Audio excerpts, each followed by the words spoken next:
I wanted him to tell me what to do. We often just want people, in those crisis times, we so often just want people to say, this is what you should do this. And so often people actually do tell us what to do. Um, and they give you some advice, a plan, a blueprint. I wanted something like that. I wanted a map to go back to where I was. I needed help. And I felt utterly lost. Whereas all I sensed was them saying, I can't give you a map, but I can give you some foggy signposts. We all want maps, don't we? Codes and blueprints that we can follow so that we can succeed. And for most of life, this is actually how it works. Yesterday I had a piece of machinery and the belts that drive it had broken. And so immediately I went to my problem-solving part of my brain, which is got a plan. So I pulled the belt out, went and got a replacement one, and shoved it back in, and the machine went really well. And the machine's back working, and I felt really good. I felt that I'd moved into the chaos of the situation, and I'd solved the problems. I will have other problems again. I'll have some more today, I am sure, and I'll dig into my brain's toolbox and reach for a plan, and I'll solve the problem.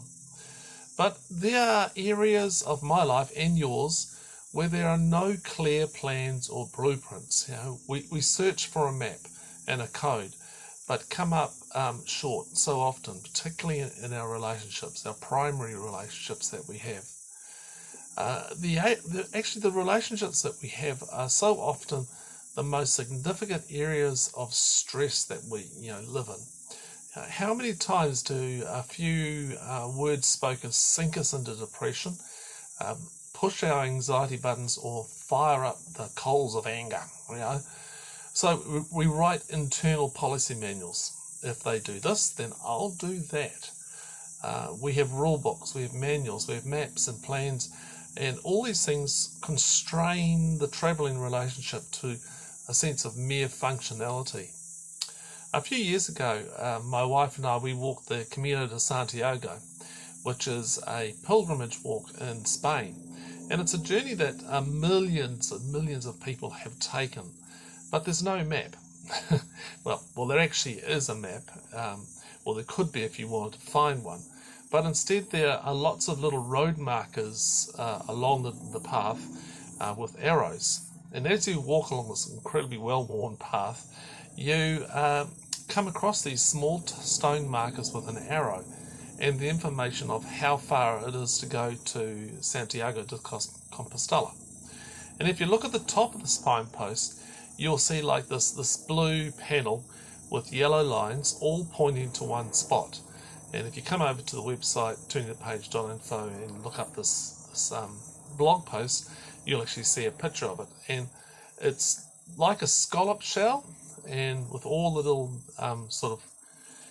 beads coming down and into it, and one endpoint, one destination, but there's many paths. You'll find lots of ancient signposts on the Camino, even ones sort of like where it's been chiseled into stone. Mental health is knowing when you need to put the map down and have a wholehearted seeking of ancient foggy signposts, where that needs to be embraced. The Camino de Santiago is an ancient pathway, but there are even more ancient paths that people like you and I have followed. And whatever you are going through in your relationship, thousands of others will have gone through the same. Jeremiah, a prophet in the Bible, he wrote, and he was born 650 years before Christ, so it's quite a long time ago. He knew of the ancient paths even then. And he writes in Jeremiah chapter 6, stand at the crossroads and look, and ask for the ancient paths, where the good way lies, and walk in it, and you'll find rest for your souls. Jeremiah 6:16. Have you ever wept? Jeremiah is known as the weeping prophet. No superhero status there, but he was one that sought out the foggy signposts on the ancient paths. It was when they said, I believe in you and I'm going to walk with you through this, that I knew that I'd found someone who stood under a foggy signpost. They'd been there and they'd done that. They had all the scars to prove that they had been through the battle I was going through. And so they could be trusted. They knew the signposts. They knew the path. They did not offer plans or maps. No tried answers, no formula maps were laid out. It was a sense of presence that invited me to know that I was safe and welcome. It was intimacy. Into me see. A trust grows. When we grow in relationship with others who have found and want to share their foggy signposts, we form a community of fellow pilgrims, honest and dirt between the toes wanderers. A trust grows, not in a plan, but in a presence that it's going to be okay, that you're not alone. You've got fellow travellers who have found the signpost you're looking for. You begin to drop the plans, the blueprints, the codes, and the loyalty programs. Confidence fills your heart, and you take that one more step into the fog. The well of Jeremiah's tears is known to you, and you are able to provide a sense of presence to fellow Jeremiahs. So here's some quotes for you to think about. Genuine presence involves being genuinely myself. I can be present for another person only when I dare to be present to myself. David Benner. Spiritual growth begins with easily overlooked